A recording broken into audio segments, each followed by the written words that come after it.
అంశాలు ముఖ్యంగా మనం రాష్ట్రంలో వ్యవసాయం గురించి లేకపోతే రైతు బంధు గురించి ఎక్కువగా మాట్లాడుతూ ఉన్నారు. సరే, నేను ఎవరిపైన అపవాదులు లేను, కానీ ఉన్న వాస్తవ విషయాలు మీకు చెప్పాలి కాబట్టి చెప్తా ఉన్నాను. కొద్దిమంది పెద్దలు బయట జరిగినటువంటి ప్రచారంలో మేము రైతు బంధు ఇవ్వటానికి ఒక 7,000 కోట్ల రూపాయలని పోగేసి అక్కడ పెట్టి పంచుదామనే టైంలో ఎలక్షన్ కమిషన్ వాళ్ళు మాకు పర్మిషన్ లేదు, కానీ ఆ డబ్బులు అట్లాగే పెట్టి ఉంచాము. ఈ వచ్చిన ప్రభుత్వం ఆ 7,000 కోట్లు ఏం చేసింది? పంచలేదు, గాలికి వాడుకున్నారని చెప్పేటువంటి ప్రచారం జరుగుతాం. రాష్ట్రంలో ఉన్నటువంటి రైతులకి రాష్ట్ర ప్రజలకు కూడా తెలియాలి. నిజంగా మీరు 7,000 కోట్లు అట్లా బ్యాలెన్స్ ఉంచి ఉండుంటే రాష్ట్ర ప్రభుత్వానికి సంబంధించిన ఖజానాన్ని మెయింటైన్ చేసేది మొత్తం కూడా ఆర్బీఐ. నేను ఆర్బీఐ స్టేట్మెంట్ తీసుకొని వచ్చాను. ఉదాహరణకి మేము ఈ ప్రభుత్వం ప్రమాణ స్వీకారం చేసింది డిసెంబర్ 7వ తారీఖు నాడు. ఆనాడు బ్యాంకులో ఉన్నటువంటి బ్యాలెన్స్ ఫస్ట్ ఇక్కడే ఉంటుంది.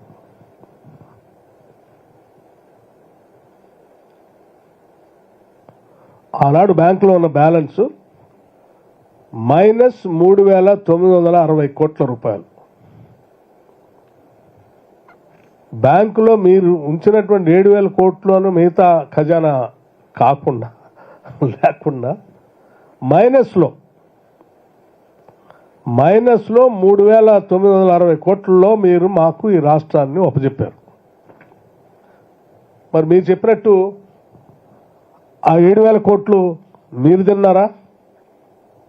నిజంగా మీరు 7,000 కోట్లు రైతు బంధుకి ఇవ్వటం కోసం దాచిపెట్టి ఉండుంటే ఎలక్షన్ నోటిఫికేషన్ వచ్చింది, ఎలక్షన్ కోడ్ వల్ల మీరు ఖర్చు పెట్టలేకపోయారు, మేము ఎవరికి లేకపోయామని చెప్పారు. మరి ఆ డబ్బులు ఎక్కడ పోయినట్టు? ఎవరు అకౌంట్లోకి పోయినట్టు? ఎవరి దగ్గర ఉన్నట్టు? ఇది వాస్తవ పరిస్థితి. ఇలా ఉంటే ఈ వాస్తవ పరిస్థితిని కప్పిపుచ్చుతూ మేము 7,000 కోట్లు ఉంచాం, చాలా బ్యాలెన్స్ ఇచ్చామని చెప్తా ఉన్నారు. ఇంత మైనస్గా ఉన్నటువంటి బ్యాలెన్స్ ఉన్నటువంటి ఈ ఆర్థిక పరిస్థితిలో రూపాయి పోగేసుకుంటూ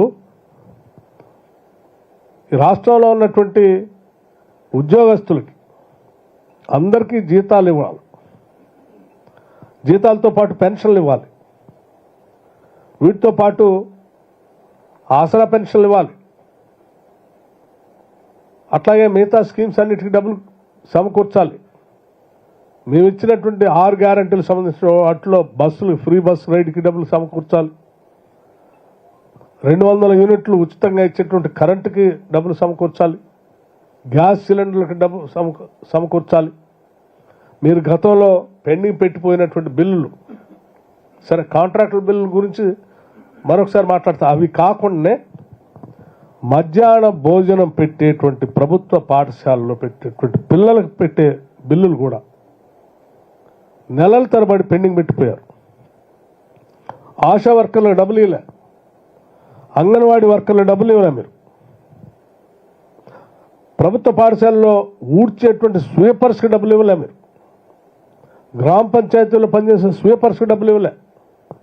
నెలల తరబడి వాటన్నింటినీ పెండింగ్ పెట్టి పైలప్ చేసిపోతే మేము వచ్చిన కేవలం 3-4 మాసాల్లోనే ఈ మైనస్ దాన్ని సరి చేసుకుంటూనే వీళ్ళందరికీ జీతాలు ఇవ్వటమే కాకుండా మధ్యాహ్నం వాటితో పాటు హాస్టల్స్లో డైట్ బిల్స్